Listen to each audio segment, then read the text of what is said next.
ഭാര്യയെ നോക്കാനായി voluntary retirement എടുത്ത ഭർത്താവിന്റെ യാത്രയയപ്പ് ചടങ്ങിനിടെ വേദിയിലിരുന്ന ഭാര്യ കുഴഞ്ഞു വീണ് മരിച്ചു.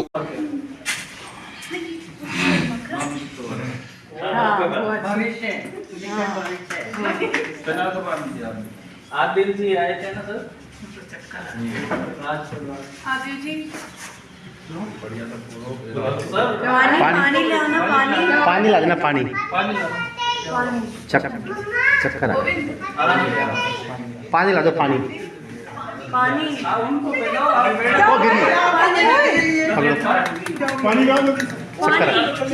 चक्कर രാജസ്ഥാനിലെ കോട്ടയിലാണ് സംഭവം. ദേവേന്ദ്ര സാൻഡൽ എന്നയാളാണ് ഭാര്യ ടീനയുടെ രോഗാവസ്ഥ നിമിത്തം VRS എടുത്തത്. ഇതിന്റെ ഭാഗമായി നടന്ന ആഘോഷ ചടങ്ങിനിടെയാണ് ഭാര്യ ടീന കുഴഞ്ഞു വീണ് മരണപ്പെട്ടത്. പെൻഷനാകാൻ 3 വർഷം കൂടി ബാക്കി നിൽക്കെയാണ് ദേവേന്ദ്ര സാൻഡൽ VRS എടുത്തത്. ചെറിയ തോതിലുള്ള അവശതയെന്ന് കരുതി കൂടെയുള്ളവർ കാര്യം ഗൗരവമായി എടുത്തില്ല.